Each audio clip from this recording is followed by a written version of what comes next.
Get full episodes of The Damage Report as a podcast on iTunes and Android, and you can watch the live show every weekday on YouTube TV.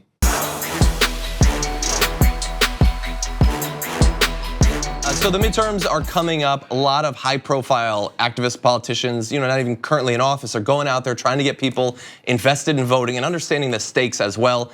Michael Moore is now getting out there. We've got a couple of videos of him talking about the stakes in these midterms. Here's the first. I think that everybody should stop pretending that Trump doesn't really know what he's doing. That when he says these things, he knows exactly what he's trying to encourage. And they're counting on liberals and Democrats and people on the left to scare easily, to get all like this and not have the sort of vigor that the other side has. Well, I just want to make sure. So. Look, there you have Michael Moore talking about the recent pronouncements of Donald Trump that he is a nationalist. Some people are saying he doesn't get the historical context of it. Michael Moore is, I guess, giving him more credit, at least saying that he does understand it. And he knows why Trump's base would be fired up about that. And that some libs might need to catch up in terms of that. Yes, when you think of like cognition, right? Does Trump sit down and outline his plan? Does he have like a roadmap for influence? No, I would equate him more to a truffle pig sniffing out truffles. It is this base instinct for finding that stuff. And he knows what works. He, similar to the villain in a world in WWE performance, knows how to antagonize the good guy and seem like the victim to appeal to people who are like, let's just beat people up. I spat, and I apologize for that. Thank you. But I think there's this desire that a lot of people have to really put a fine point on exactly Trump's strategy and process and his intentions behind all these things and how calculated they are. I don't think that's as important. And I think what Michael Moore is doing, from my perspective, is I think he's deciding it doesn't matter.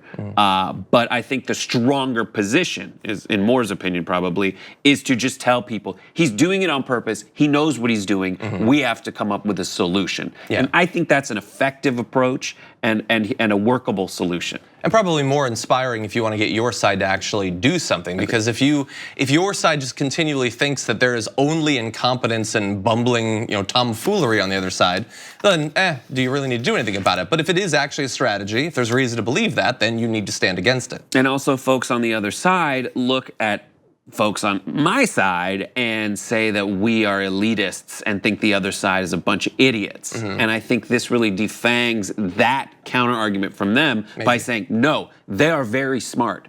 I respect how smart they're being, and we need to come up with an equally smart solution. Okay, let's turn to more of Michael Moore. More. You're saying that you think that he knows what he's doing in terms of rhetoric, encouraging people to take actions like the action of the person who sent the bomb. Yes, he said, I believe on, I think it was August 9th, 2016, that he was saying that the election was going to be rigged, and he was calling upon his Second Amendment people to be there, and he said, and to take the action you need to, whatever you need, you know what you need to do, is what he said. So that's pretty strong, saying that Donald Trump was fully aware of the potential violence inherent in what he's saying. I think that is certainly an interpretation. I definitely think that in the run-up to the last election, there he gets a little bit less into this one, more into the last one. Donald Trump did appear to be gearing up to make people think that the election was invalid.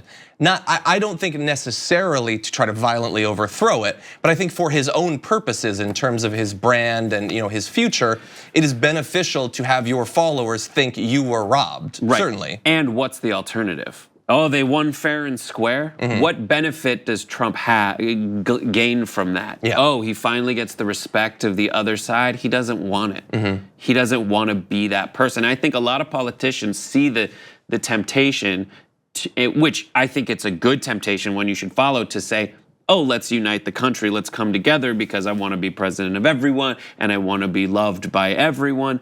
That's not Trump's And I think that's common to a lot of politicians who want to be loved by everyone. And they get there by attacking the other side, but then as soon as they get to the pinnacle of power in the world, they want that. And Trump doesn't. Trump wants to get reactions from everyone, and reactions that benefit him. And the reaction he gets by being so polemic is an ability to neutralize and frustrate people like the media, at least rhetorically when it comes to his base, because his base looks at the media and it has no reason to back them whatsoever. And so look, I think that his concern now being applied to the midterms makes a lot of sense, at least in terms of the election not being valid thing. That's a concern that we've had here. It's been echoed from other areas where Donald Trump, it doesn't look like the election's gonna be great for him. Don't get complacent, but if the Democrats do take control of the House, I don't expect that Donald Trump is gonna give a speech saying, this is really gonna make us have to think about what we've done, and we're gonna think long and hard and moderate our approach in the future. I wouldn't count on that.